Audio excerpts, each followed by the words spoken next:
Hi, writers. Welcome to Writers Workshop.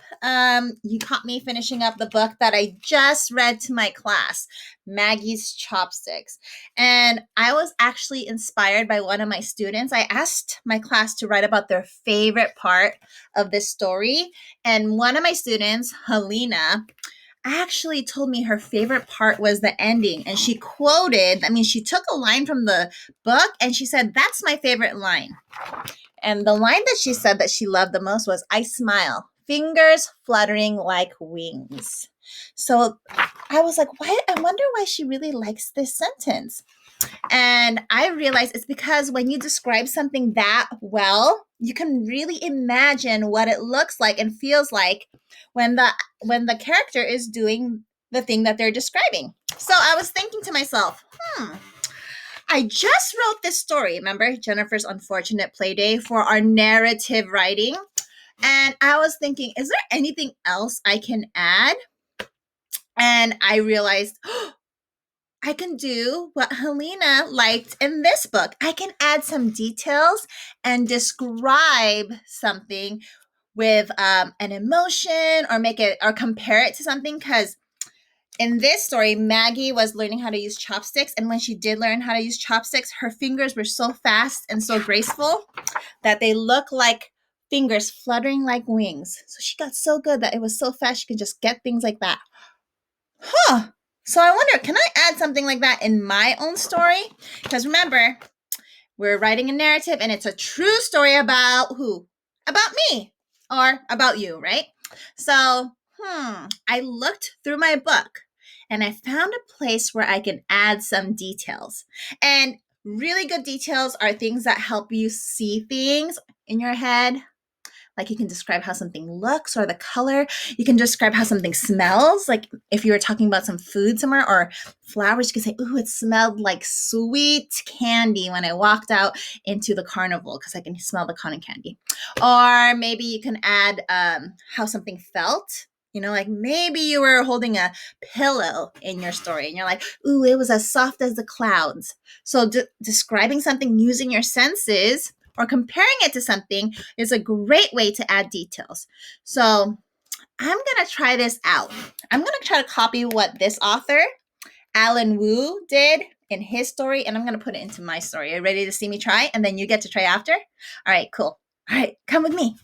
Okay, so writers, I have my story right here in front of me, and I'm ready to read it and find the spot where I want to add some more details. So that means I'm going to talk about how something smells, how something looks, how something sounds maybe, or how something felt or tasted. So try to use your five senses to try to think.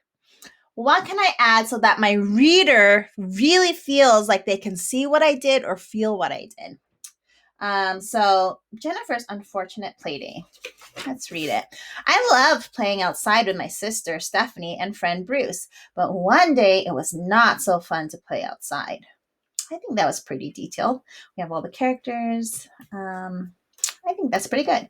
We found a super cool shopping cart and had a great idea. Dot, dot, dot. I like how the dot, dot, dot ends that page because it keeps the suspense going. It keeps the reader going, "Ooh, what's happening next?" So I don't know if I want to add anything there. Bruce said, "Hop in. I'll push you down the hill, but I won't let go." So we got in. That sounds pretty good. There's a lot of conversation going on there. "Oh no, Bruce let go of the cart and it flipped over. I broke my arm." Oh, you know what? This would be the perfect place to add something because my class actually asked me about the story while we were on Zoom and they asked me if it actually hurt. And I said, "Yeah, of course it hurt. I cried so much." So I want to show that I cried a lot. Like tears were like running down my face because I was crying so much. What's something that I can compare tears to? You know what? We just learned about bodies of water, and I think I might want to compare it to like a river. So maybe I'll say, "I broke my arm. I cried. Tears flowed down my face like a river." Ooh, I like that.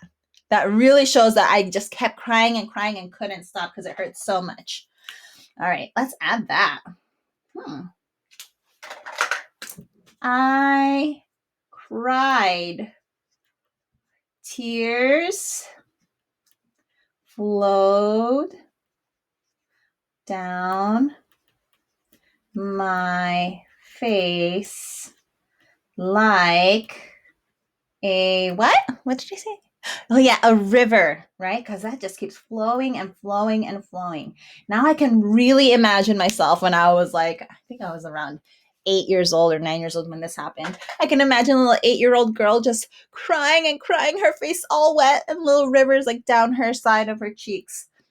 Perfect. That totally captures the pain that I felt and how many tears I was crying. Boys and girls, I want you to try to find a spot in your story where you can add something like this, okay?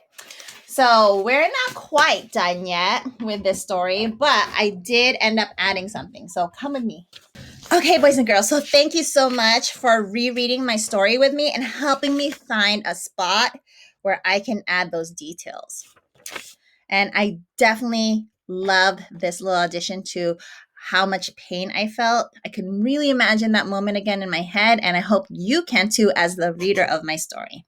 Okay, so thank you again. I hope you guys can try it, and then I can't wait to see where you add your details. Remember to use your 5 senses. Describe something that you can see, hear, smell, touch, and compare it to something that you already know about. Like I compared my tears to a river. That's pretty cool. All right, see you guys. Bye.